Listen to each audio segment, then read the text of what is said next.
Vous écoutez RMC. On part tout de suite à Marseille. Bonjour Emmanuel Cantet. Bonjour madame. Bonjour, bienvenue sur RMC. Vous êtes le chef du service d'anesthésie et de réanimation de l'hôpital Saint-Joseph à Marseille. Pourquoi ? Eh bien parce que la région PACA est à nouveau en première ligne face à l'épidémie. Le nombre d'admissions en réanimation ne cesse d'augmenter. Avant de vous entendre, Emmanuel Cantet, je voudrais d'abord qu'on fasse un point avec vous, Louis Amar, sur les chiffres exacts à Marseille et dans les Bouches-du-Rhône. L'agence régionale de santé a communiqué hier un dernier bilan. Les 70 lits de réanimation dédiés aux patients Covid dans les Bouches-du-Rhône sont tous occupés. Il y a une semaine, il n'était que 33. Ça a donc doublé. Pas question encore de déprogrammer des interventions liées à d'autres pathologies, comme au pic de la crise. Pas encore non plus de saturation réelle des capacités hospitalières, mais un message diffusé par l'ensemble des soignants marseillais. La situation s'aggrave. Faites attention.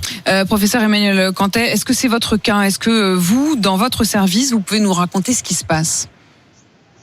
Nous observons une augmentation du nombre de cas réanimés atteints d'infection pulmonaire à Covid qui est très importante. Nous sommes passés en une semaine de 3, 4 ou 5 malades dans le service jusqu'à maintenant un petit peu moins de 10 malades. Et on observe une augmentation très importante de cette présence de ce type de patients dans tous les services de réanimation de la ville et de la région. Ils avaient disparu de vos services de réanimation. Il y avait eu un vrai répit. Ah oui, complètement. Nous n'avons eu aucun malade pendant plusieurs semaines. Depuis la fin du mois de juin, début du mois de juillet jusqu'à mi-août, nous n'avions plus aucun malade dans les services de réanimation ou très peu. Si il vous arrive, c'est plusieurs. Si vous arrive à vous, c'est que ce sont des cas graves. Donc quand on dit non, il n'y a plus de cas graves, vous constatez, vous touchez du doigt le fait que c'est encore le cas et que c'est à nouveau le cas. Alors oui, les malades qui arrivent en réanimation, c'est le terme de 10 jours d'infection déjà constitué. Donc ce qu'on observe en réanimation, c'est le résultat du nombre de contaminations d'il y a une dizaine de jours. Et on observe quelque chose qui ressemble absolument à ce qui s'est déjà passé en février et mars, avec peu de malades, de plus en plus de malades graves dans les services de réanimation. Donc ça ressemble tout à fait à ce qu'on observait en début février, début mars. Ils ont le même âge qu'à l'époque ou est-ce qu'ils sont plus jeunes ? Non, ils ont à peu près le même âge. On a environ un tiers des malades qui a moins de 65 ans. Nous avons très occasionnellement des malades plus jeunes, mais ça se produit quand même. Et on observe, comme c'est d'ailleurs décrit dans l'ensemble de la planète, la gravité plus marquée liée en particulier à l'obésité. Est-ce qu'aujourd'hui, ça veut dire qu'on meurt encore du Covid ? Pardon de vous poser la question de manière aussi franche, mais il y a presque l'idée que ça y est, on apprend à vivre avec, que bon, ok, le virus circule à nouveau, mais que c'est moins grave. Bon, on voit bien avec vous et votre service qu'il y a encore des cas graves. Est-ce que on sait mieux les prendre en charge ou est-ce qu'il y a toujours des décès à déplorer ?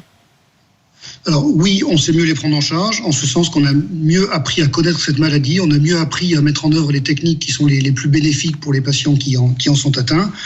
Et oui, on mourra encore de cette maladie comme les autres maladies infectieuses, rien ne change véritablement. Donc la maladie infectieuse tue encore partout sur la planète, moins dans nos pays développés qu'ailleurs, mais ça existe encore. Donc on va encore observer des décès liés au Covid. Mais oui, on les prend en charge avec une finesse qui est augmentée. Vous avez appris, vous savez mieux ? Absolument. Professeur, on a un peu du mal à comprendre quand même ce qui se passe à Marseille parce que la semaine dernière, tout d'un coup, a été décidé qu'à Marseille, les bars allaient fermer à 23h et puis aujourd'hui, on nous dit que ça va moins bien, que ça va même plus mal et que pour autant, on a laissé les bars ouverts finalement jusqu'à minuit et demi. Ça paraît contre-intuitif. Ce qu'on observe en réanimation, c'est le goulet d'étranglement de la prise en charge de ces malades, puisque il y a peu de lits de réanimation, et donc lorsque l'épidémie augmente, eh bien, les premières structures qui sont saturées et qui posent problème, ce sont ce type de services. Après, d'autre part, quand on observe des malades en réanimation, c'est une histoire qui a déjà une dizaine de jours, une quinzaine de jours. Si on modifiait la circulation du virus maintenant, on observerait probablement les effets en termes de malades à réanimer que dans une semaine ou 2 semaines, pas avant. Donc il est assez difficile, du point de vue de la réanimation, de se faire une idée sur la pertinence des mesures qui sont prises en amont. Quand vous vous dites, on arrive à quasiment une saturation du nombre de lits, très concrètement, vous avez combien de lits, combien sont occupés et combien vous reste ? Alors, dans l'hôpital Saint-Joseph, il y a 20 lits de réanimation polyvalente. On en a consacré pour l'instant 10 à la prise en charge des malades infectés par le Covid. Et nous avons aujourd'hui, ce matin, 7 malades. Donc il reste 3 lits disponibles dans notre hôpital, dédiés immédiatement pour ce type de patients. Nous pouvons nous organiser pour augmenter cette capacité et la doubler à peu près et arriver à 20 lits de Covid. Mais le problème, c'est que plus on va augmenter le lit consacré à cette activité, et moins il y aura de lits disponibles pour l'activité ordinaire. Et ça veut dire qu'à un moment donné, il y a un conflit entre le nombre de malades Covid qu'on a à prendre en charge dans les services de soins critiques et la prise en charge usuelle de nos concitoyens qui ont besoin de temps en temps de ce type de soins. À l'heure où on se parle, vous ne refusez pas de patients pour les autres interventions. Je veux dire, vous ne découragez pas ceux qui doivent avoir d'autres interventions à l'hôpital. Vous ne leur dites pas de reporter les interventions. Alors, d'abord, ce ne sont pas des décisions qui appartiennent aux médecins, ce sont des décisions de politique et de direction et d'agences régionales de santé. Donc nous, on fait le travail qui se présente dans nos murs, si je puis dire. Pour l'instant, nous ne sommes pas débordés. Nous avons encore un peu de réserve pour prendre en charge ce type de patients graves. Mais ce qu'on observe en revanche, c'est que l'augmentation assez rapide du nombre de cas nous laisse à penser qu'on va devoir, à un moment donné, prendre des décisions qui sont plus importantes et qui comprennent une réorientation de l'activité hospitalière au profit de ce type de patients. C'est-à-dire une déprogrammation de l'activité qui peut l'être. Une remarque de Louis. Est-ce que vous vous attendiez à revoir les patients arrivés dans vos services de réanimation quand on disait il y a quelques semaines que les gestes barrières n'étaient pas forcément très bien respectés à Marseille? Est-ce que vous vous attendiez à ce retour de flamme, si je puis dire? Très honnêtement, oui, puisqu'on ne voit pas pourquoi le virus arrêterait de circuler complètement, sauf un confinement draconien qui est quand même assez inenvisageable sur la durée. Ce virus respiratoire se comporte comme tous les virus respiratoires et a envie de circuler d'un individu à un autre. Donc il va bien falloir vivre avec un moment ou un autre, c'est sûr.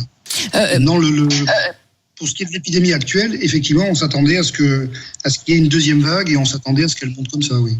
Mais simplement, on a eu le sentiment pendant toute une période, peut-être parce que le professeur Raoult était particulièrement virulent ou médiatique, que Marseille, c'était un espace à part, que à Marseille, justement, vous étiez un peu dans une bulle de protection. Ça a été une illusion, vous avez vécu dans cette illusion, ou alors ça a été le cas et puis ça n'est plus le cas? Non, c'est ni illusion ni le cas. Marseille est comme les autres villes. Il y a eu la chance à Marseille pour le premier événement épidémique de Covid que le nombre de réanimations soit calibré à peu près juste au-dessus de ce dont on a eu besoin. On a fabriqué en quelques semaines 450 lits de région sur la Réa. Ils ont été remplis autour de 400 malades. Donc on est passé juste. C'est-à-dire que la gestion de la première épidémie par l'ARS et les directions des différents hôpitaux a été adaptée en réponse quantitative à ce qu'on a dû traiter. Donc après, Marseille n'est évidemment pas une ville différente des autres. C'est une idée qui n'a aucun sens. C'est une idée qui pour vous n'a aucun sens. Bon, vous reconnaîtrez qu'elle a été souvent défendue, cette idée quand même, depuis chez vous. Oui, j'en vois pas bien la raison, objective. En tout cas, objectivement, ce que vous constatez, c'est que Marseille, c'est comme les autres villes, mais aujourd'hui, effectivement, aux avant-postes, et très concrètement, il vous reste 3 lits aujourd'hui dédiés à la réanimation Covid. Merci beaucoup d'être venu sur RMC ce matin, Emmanuel Cantet. Je rappelle que vous êtes le chef du service d'anesthésie et de réanimation de l'hôpital Saint-Joseph à Marseille. Merci à vous.